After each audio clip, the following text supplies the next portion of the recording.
A pior atitude que um ser humano pode ter nesse momento é tentar utilizar um atentado contra a vida como um ato político, para tentar desviar votos de determinados partidos, para tentar fazer a sua pauta de campanha. O Silas Malafaia é um dos piores seres humanos de dentro do Brasil. O que ele está fazendo nesse momento é muito perigoso. Ele está querendo dizer que o rapaz que atacou o Jair Bolsonaro seria assessor da Dilma em Juiz de Fora. O cara está criando uma possibilidade de brasileiros começarem a se confrontar em nome das políticas dele. Para realizar os desejos obscuros dele, ele está criando uma ideia de que aquele rapaz que já foi identificado como doente mental estaria cumprindo uma pauta em nome de outro candidato. Segundo Silas Malafaia, o rapaz é assessor do PT. Mas o resultado do que o Silas Malafaia fala é muito perigoso. Ele quer tirar votos da Dilma, quer usar o ato para tirar votos da Dilma, mas por causa desse tipo de fake news, o Brasil pode entrar numa onda de derramamento de sangue. É isso mesmo que eu estou falando. Por mais que pessoas não gostem do Bolsonaro, existem pessoas que amam o Bolsonaro. E criar uma situação de conflito, colocando brasileiros contra brasileiros, é a pior coisa que pode acontecer nesse momento em que a nossa democracia já está muito fragilizada.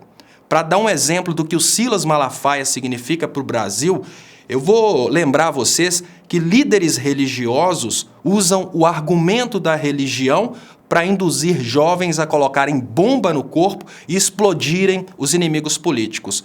O Silas Malafaia, nesse momento, ele está tendo a mesma atitude que um líder religioso lá das religiões muçulmanas tem no momento que ele incentiva os fiéis a explodirem os inimigos dele.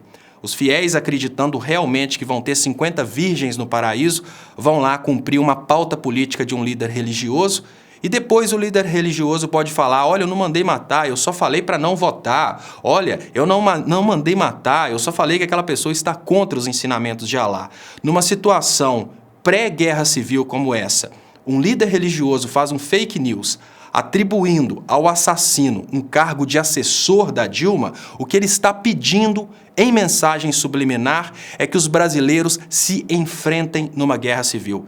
O que eu quero entender é o seguinte: o que faz pessoas religiosas acreditarem que um ser humano desse, uma pessoa horrível dessa, tem qualquer coisa a ver com a religião? Gente, nós não estamos falando de uma pessoa qualquer. Nós estamos falando de um psicólogo que sabe muito bem qual que é o resultado desse tipo de atitude.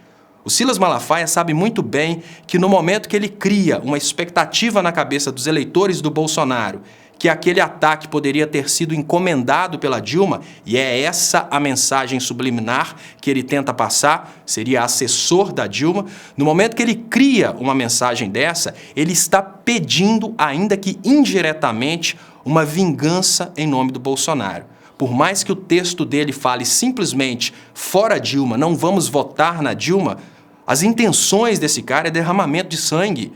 Eu quero entender o que aconteceu com o antigo pastor Silas Malafaia para se tornar esse monstro que a gente tem hoje. Uma pessoa que não pensa antes de solicitar brasileiros que se enfrentem num campo de batalha, antes de solicitar o povo brasileiro que repita o que aconteceu em Ruanda. Eu gosto muito de falar sobre o passado porque estamos aqui repetindo o passado.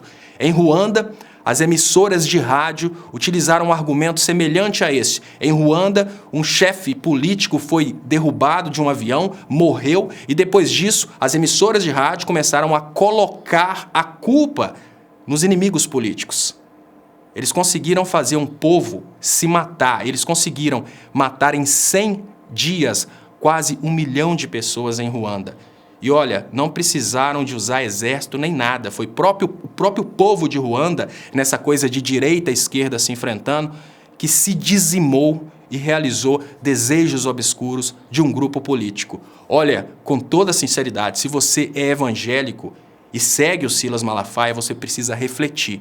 Porque por mais que ele peça para as pessoas não votarem na Dilma, quando ele induz as pessoas a pensarem que isso seria uma encomenda da Dilma, mesmo o cara tendo sido depois relacionado a casos aí de deficiência mental, quando ele induz as pessoas a pensarem que esse cara seria assessor da Dilma, o que ele está fazendo é pedir derramamento de sangue. Ainda que de uma forma indireta, quando você manda uma mensagem dessa, ele está pedindo derramamento de sangue. Vou lembrar vocês de uma atitude bizarra do Silas Malafaia, quando ele se sentiu enfrentado por homossexuais. Ele começou a pedir indiretamente as pessoas para atacarem homossexuais. Ele estava sempre criticando homossexuais e sempre usando uma estratégia de falar que os homossexuais são contra Deus. O que aconteceu no Brasil? Nós começamos a ter ataques contra homossexuais, a chegar no ponto de um pai matar o filho e comemorar depois. Um pai matou o filho dentro de casa e comemorou depois. Isso é o resultado do discurso de ódio. É contra isso que a gente precisa lutar. Você jamais pode acreditar num líder religioso que mande mensagens de ódio. Muito cuidado com o que fala o Silas Malafaia. É muito importante parar a autoridade que esse cara tem entre os brasileiros agora, antes que esse cara aproveite dessa autoridade para fazer no Brasil a mesma coisa que líderes religiosos fazem nos países muçulmanos. Em nome da religião, eles colocam jovens para se matar para fazer os desejos políticos deles. É muito fácil criticar o que acontece lá fora e fechar os olhos para as coisas bizarras que estão acontecendo aqui na frente dos nossos olhos. Muito obrigado. Quem puder me ajudar compartilhando, muito obrigado. Quem puder ajudar e se inscrevendo no canal Leonardo Estopa no YouTube e também curtindo a página Leonardo Estopa no Facebook, muito obrigado. A gente precisa vencer o discurso de ódio, a gente precisa lutar até o último momento para evitar que a gente entre aí numa guerra civil. Muito obrigado, pessoal.